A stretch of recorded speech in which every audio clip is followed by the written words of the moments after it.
Welcome to the Girls Marketing Podcast, your one-stop shop for all things marketing and the perfect backing track to your workday. Every week, we get up close and personal with marketers revolutionising the industry so you can learn from the best in the game. From the latest marketing trends to building a successful marketing career, no topic is off limits. At Girls in Marketing, we champion progress, inspire change, and encourage women to take the marketing world by storm. Check out our website and membership to learn more and get involved, as we'd love to welcome you to our inner circle. Right, let's dive into another episode together. Hello and welcome back to the Girls in Marketing podcast. Today we're going to be talking all about money.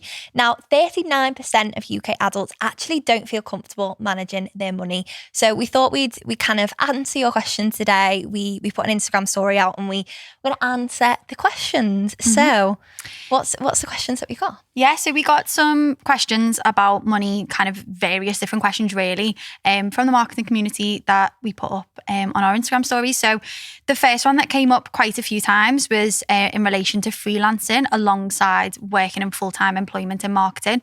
It's something that I think a lot of people are keen to do, particularly we've spoken on the podcast before about kind of creating your own opportunities and that sort of thing. So a lot of people I think want to do it from that perspective. Maybe they want to get into a new area of marketing, develop certain new skills, and they think that freelancing might be a good way to do that. Or alternatively, they're looking to kind of go freelance full time, but need to work their way up to kind of building that income before they can transition away from their full-time role.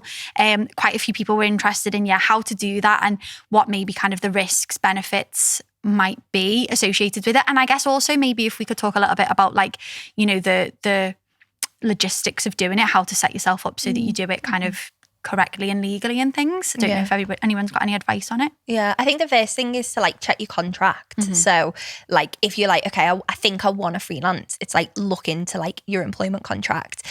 Because a lot of contracts, they'll kind of either be two stances. It'll be, yes, you can freelance or earn extra money, but not be a competitor, or the other one, or work with competitors as well if you're an agency. And then the other side is going to be you can't freelance at all.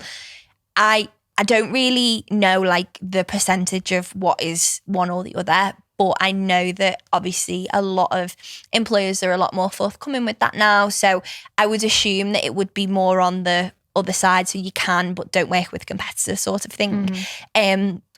But sometimes it does categorically say in your contract that you can't freelance, and then I think that's a bit of a difficult situation to be in. Sometimes it says you can if you talk to someone in the company, so it may be that you have to have those conversations with a manager or someone in the business. So I think the first thing that I would say is check your contract just to see what the situation is. And then I think the next thing after that is to make sure that you know when you're going to be doing it and what your kind of capacity is with that. So obviously if you work 9 to 5, for example, you're going to be doing it probably in the evenings at the weekend, which is fine. But do you have the capacity for that as well? Is that something that you want to be doing in your free time? If it is, amazing. But also if it's not, maybe think about, okay, how many clients am I going to have if, I'm offering a service or something like that?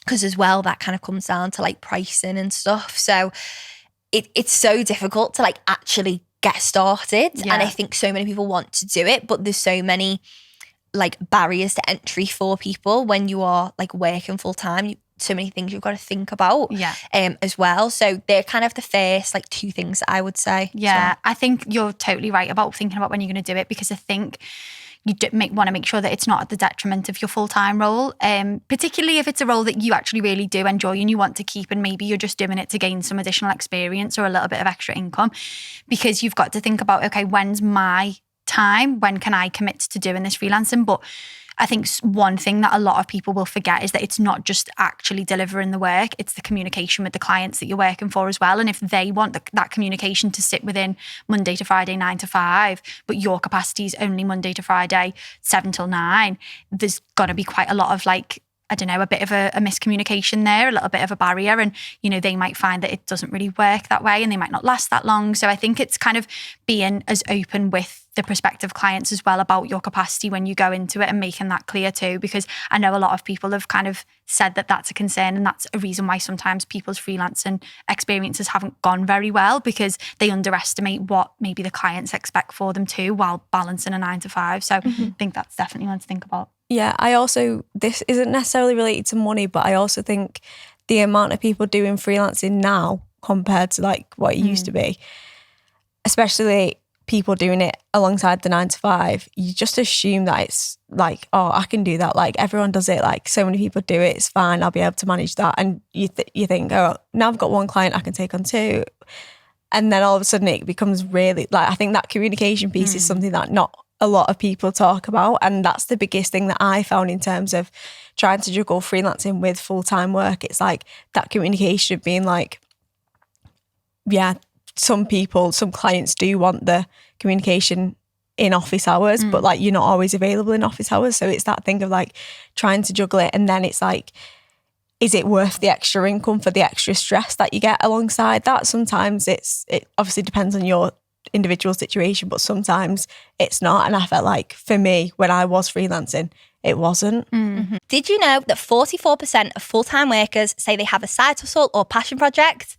Have you got that burning idea to start a passion project but no idea where to start? Don't worry, you're not alone. Hostinger is a sponsor of our podcast, and Hostinger's new AI website builder tool lets you start a website super easily with 0 coding skills required. Just write 3 sentences to sum up what you're looking for, and Hostinger does the rest. Start your passion project with Hostinger by heading to hostinger.com/girlsinmarketing and use our exclusive code girlsinmarketing for 10% off your plan. You never know where your passion project might take you. And in terms of like actually setting yourself up to freelance as well, because there's kind of logistics that come with that, isn't there? It's not, you know, if you want to do it, there's considerations about kind of like, you know, taxes and like being set up and registering yourself to declare what you're in and all that sort of stuff as well. And that's something that I think if you're just doing it for a bit of experience, it's weighing up whether or not that side of things is worth you doing. Whether it's worth the hassle and again the time that comes with that. So I don't know if anyone's got experience of how much time that takes up, what advice you might give. Yeah, I'd say generally not much if you're self-employed. I think you obviously have to consider if you have a full-time role, like the salary that you get from that, and then obviously this is extra money on top of it. So it's kind of different from like, I'm not a financial advisor and, you know, I'm not like legally like, don't take advice. This is just like support guidance. But, you know, it's that extra. So let's say, for example, if you've got a salary and then it's this extra money, it's actually like quite easy to set yourself up as self-employed. But I think it's how you navigate being paid and also like doing your self-assessment and stuff like that as well, because you've kind of got to say, okay, well, I pay tax on my salary, but then you also do have to pay tax on, because if you earn, like, I don't know the exact figures, but if you earn around like the 40,000 mark, you obviously go into that next tax bracket. So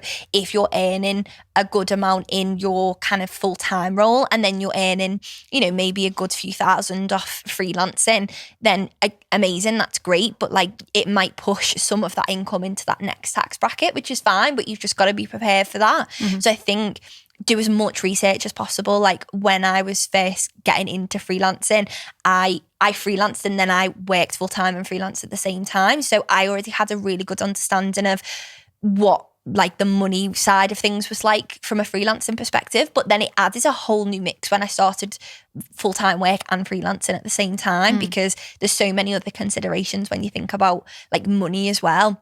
I think another thing talking about like the money piece is how much you charge, because I kind of think I know you said, Kieran, I think this is so true. The market is a lot more saturated now than even when I was doing it like a good few years ago.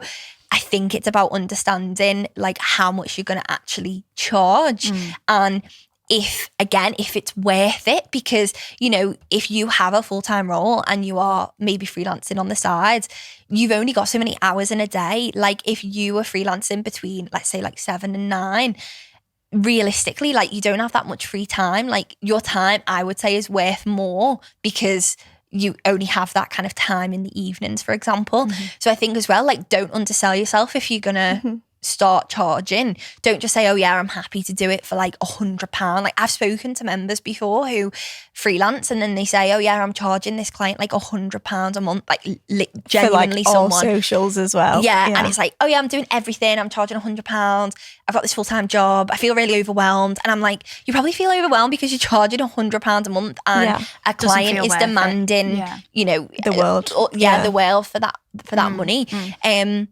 Which that's a whole different thing to talk about. But I think, you know, making sure that you value your time and you say, okay, I've got this full-time role.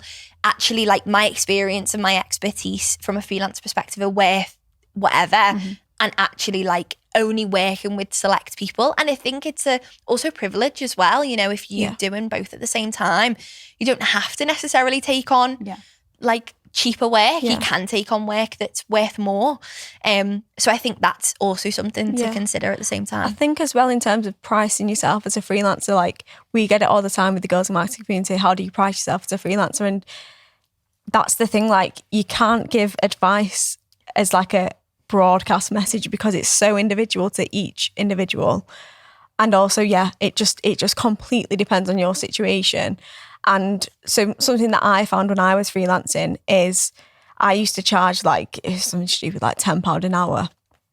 And I think especially when you're talking to clients who don't necessarily understand marketing as a practice, if you're saying I charge £25 per hour and it will take me X amount of hours, they're thinking you're charging that much per hour. Like, they're just focusing on the per hour.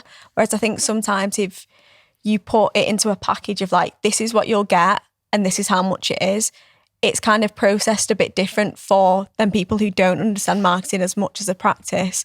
And therefore you can kind of price yourself more accurately for all the years of experience you've had, all the different types of experience you've had. And it's not like, this will take me X amount of time and therefore that's what I charge per hour. So I think it's just packaging it up differently and making it kind of not seem like they're getting the same thing, but like they're then paying for all the years of experiences you've had as a marketer, as a freelancer, in all the different roles you've done. Yeah, well, that's the thing, isn't it? They're paying for so much more, like, than just what you're actually delivering. There's so much to consider, and that's why I think you really need to think about, you know, is this the right freelancing job for you? Like Liv said, if you are in a position where you're in a full-time role, you might have that option to be a bit more picky, I guess. Only work with brands that you really feel like are adding value to you as well. What are you getting from it? Are you gaining new skills? Are you building new relationships? Could this lead to something further in the future? Could this be a long-term client if you decided to go freelance fully? And, you know, people who are going to like nitpick over your pricing and try and barter you down and stuff probably aren't worth your time. So definitely think about it. But I think we can probably all agree this question came up so frequently because there's not a lot of transparency about pricing in marketing and in like from a freelancing perspective in the industry. I think, and rightly so, I think a lot of people kind of don't necessarily want to be open for fear of people telling them they're not charging enough, they're charging too much. So I think what I would say is, anyone listening, if you're unsure, but you know other people in the freelancing community, don't be afraid to kind of maybe try and open up those conversations. And, you know, not for, you know, kind of necessarily saying, well, I'm going to benchmark against you, but just to get a bit of an understanding. And you'll probably realise that it is so varied and that there is no hard and fast rule. Okay, next question. I will caveat this with, I'm not necessarily sure that this is like massively in any of our wheelhouse, but I think we might have a bit of advice. So someone's asked how to keep a healthy cash flow when you work for yourself. So I don't think any of us have exclusively worked for ourselves really for any kind of length of time. But any advice that you'd have maybe if you did want to work for yourself, or even if it was just for a short period between full-time roles, how to kind of keep a healthy cash flow. So how to kind of, I guess, retain clients, work on longer term projects, that sort of thing. Yeah, I think I can definitely talk about it more from like a business perspective, but it kind of transfers over to like freelancing and stuff. And I did freelance when I was a student as well, which was like my income, but as a student. So I didn't need as much money as you would for like a full-time perspective. I think cash flow is a really difficult one because obviously you want to have the money in your bank to sustain like yourself and be able to, you know, treat yourself and whatnot.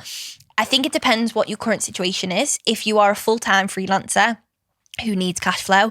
I think sometimes it might be doing more project-based work. So you were obviously mentioning before about kind of like charging per hour versus packages. I would 100% always recommend people do packages over per hour because people do nitpick. But then I also think when you originally go into maybe something with a client, can you do some project-based work? So that's more of like a lump sum that can help you at the beginning. So at the moment you might be on 0. And then it's like, okay, well, how do I go from 0 to however much per month? Well, don't think of it like that. Think of it like, okay, how can I get maybe 5,000 like in my bank account from 0 to 5,000? Well, I can either do that through having these retainers that are worth, I don't know, like £500 a month or £400 a month. And I do that for X amount of months.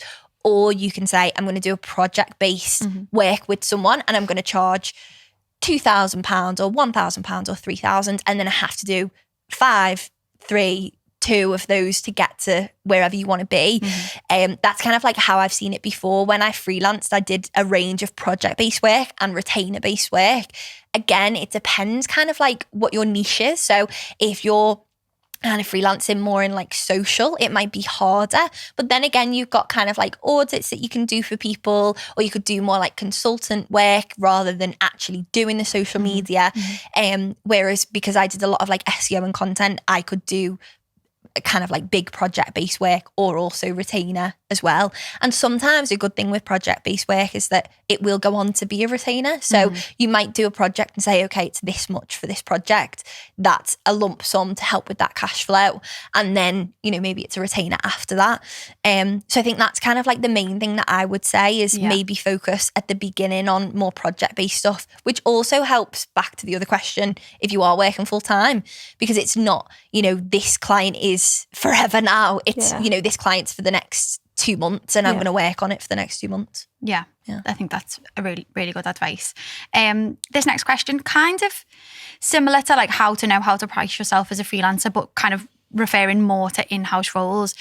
How do you know if you're paid accurately for your role and the amount of responsibilities that you have? You know, is there a way to better understand when it might be a time for you to approach your manager about, you know, possibilities of reviewing your salary, promotions if you feel like you're already kind of doing roles that would kind of warrant a higher salary or a higher job title or kind of whatever that might be.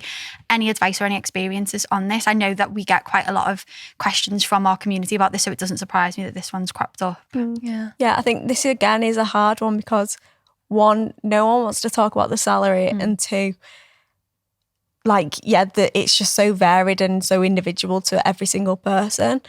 I think one thing that I would do is look at, like, you can get these sites like Glassdoor and like Prospects that can give you a range. Obviously, take it with a pinch of salt. It's not always going to be completely accurate.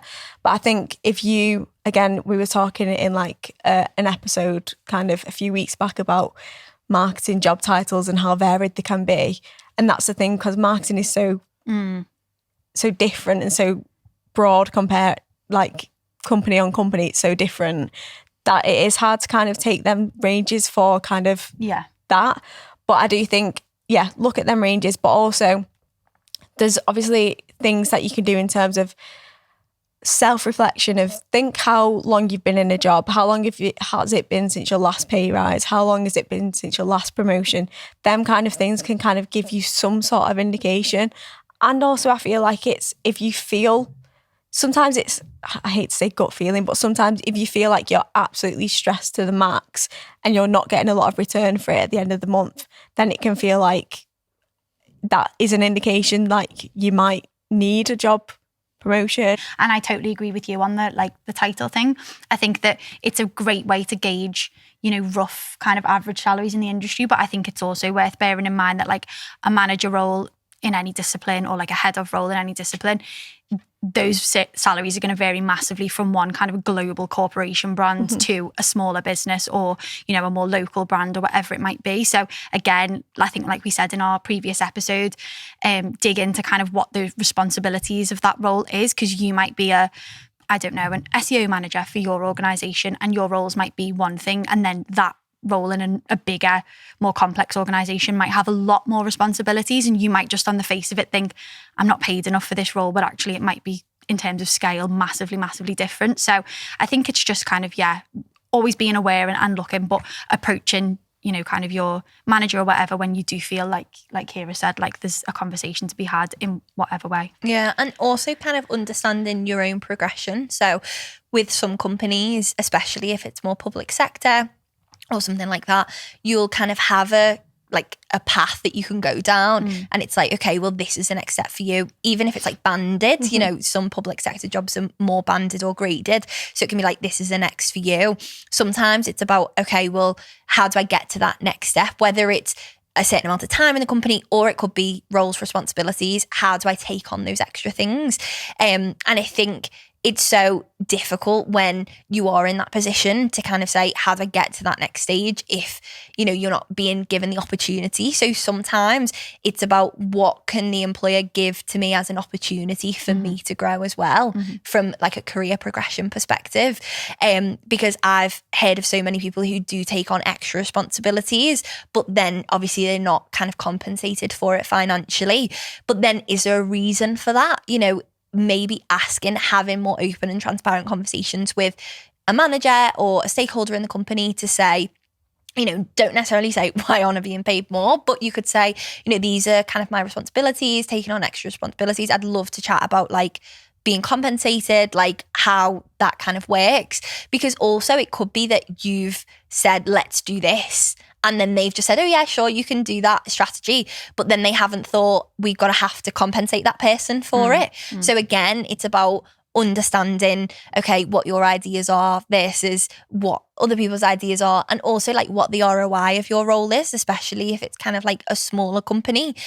What can I do to help us get to, the next level from like a business perspective? And then you'll kind of be financially compensated from that perspective. But it really depends on like the size of the organisation as well, I would say. Yeah, definitely. Totally agree. An interesting question that came was how to balance saving money as a marketer versus wanting to spend money on things that are being marketed to you. I feel like this is the story of my life. See, I think this is a really interesting one, because I feel like that obviously means that this person who is a marketer feels like they're really susceptible to being marketed to, where I feel like at times it kind of makes me a bit more savvy. And I think I'm not always I'd like to think I'm not always as susceptible to, all and every marketing. Although, to be fair, marketing done well, it still does really get me. So, and I really do appreciate the brands that get me with the right things at the right time. Any advice on that? So, Becky, you've said that you feel like this could have been you that asked this question. I just feel like it was me. Like, I don't know about anyone else, but I think when you've got paid ads, influencer marketing, everything under the sun, just being right in your face on your phone, on your laptop, everything, I feel like it's almost like convincing you that you need things. So it's like, off the top of my head, I don't know, Free Soul Greens, Adenola, Adidas Sambas, Maybelline's burgundy mascara or something that's gone viral. It's like they almost convince you that you need it. I think what I've started doing is just assessing whether, is this actually something I'm going to use, or am I just giving into a pointless trend? And one thing I always do as well, which my sister says I'm crazy for, is I wait 3 months. Like, if it's still in my head after 3 months, then okay, I actually really want this and I think I'll use it. But I get what you're saying. I think especially since I've been in this role, I definitely do. I'm not as susceptible to it. I'm more savvy, I know. But it's hard. It is hard because they're just coming at you left, right and centre. Yeah. I love the idea of kind of waiting. Yeah. I think it also depends on the price point because like with a, mascara or something, it's a few pounds. It might be, if you wait, it might not be around in that time. But I love the idea, and I've definitely, because I kind of do see myself as well as a consumer. I'm like, oh yeah, I really like that thing or whatever. It's like, okay, actually like sitting on it and waiting and, in a few months or whatever, maybe if you can't wait 3 months, like a Normally month I or can't, two, kind of saying to yourself, I'm going to wait. Or sometimes people do like achievement based. So like when I do this thing, I will buy this sort of thing for myself or something like that.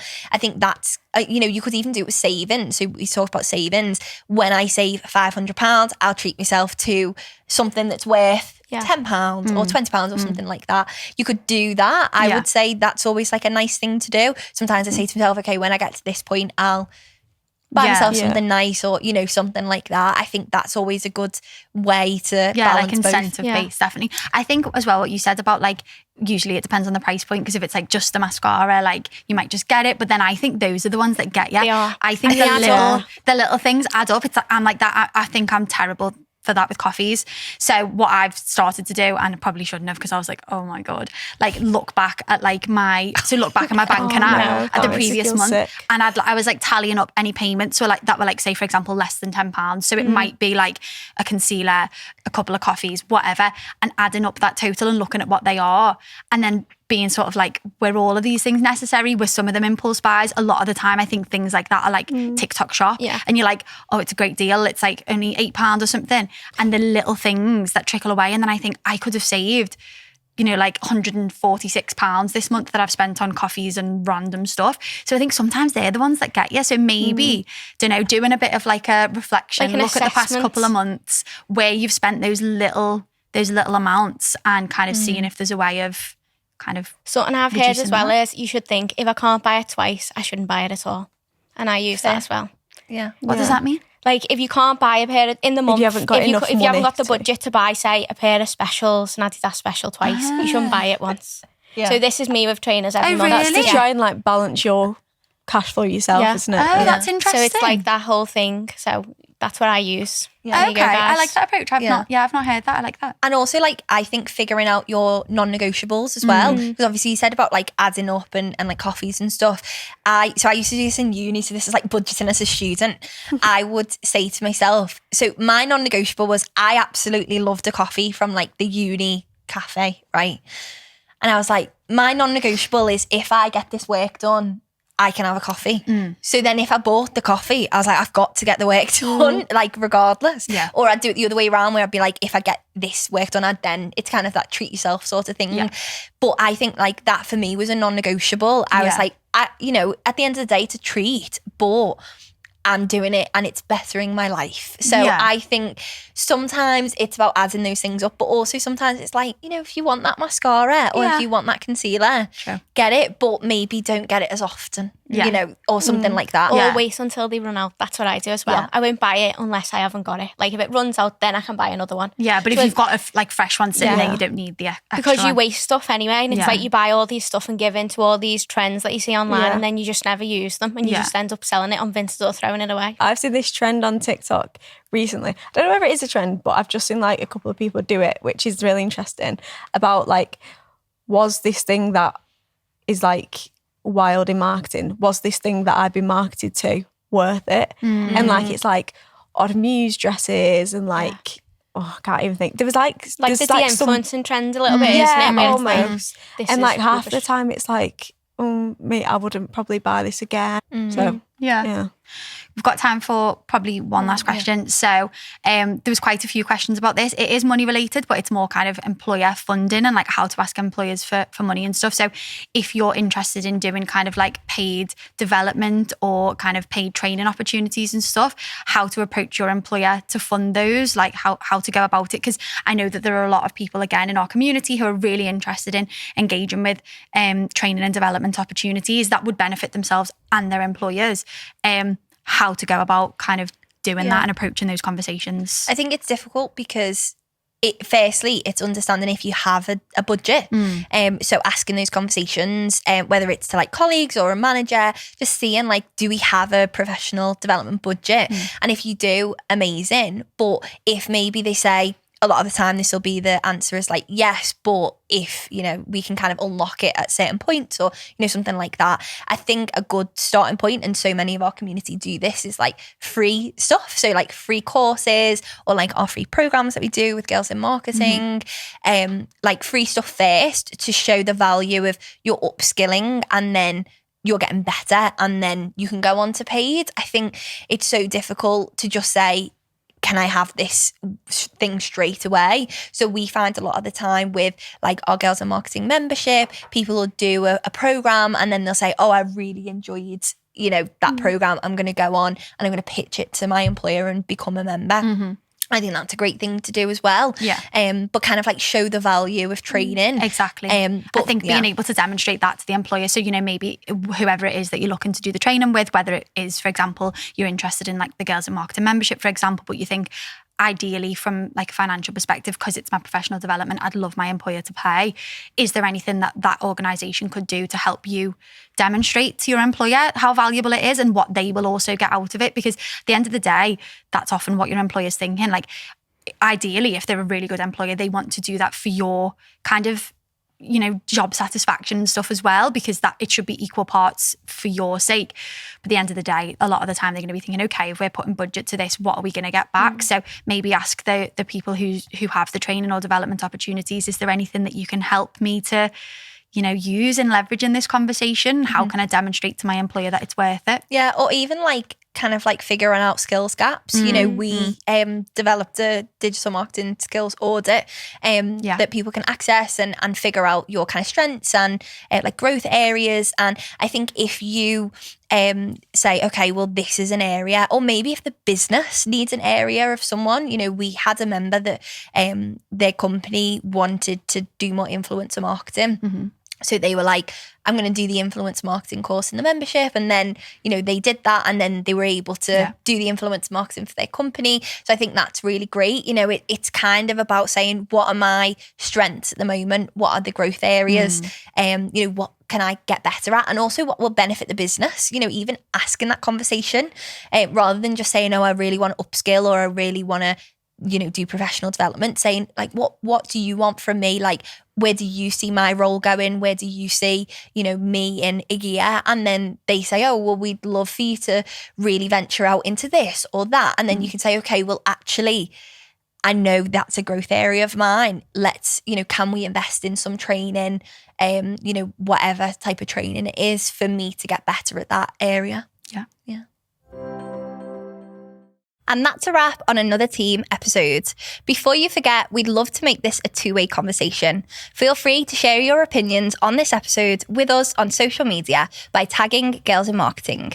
If you did enjoy listening to our team chat about marketing, please follow and leave a review of the podcast so we can continue to grow and share more episodes like this one.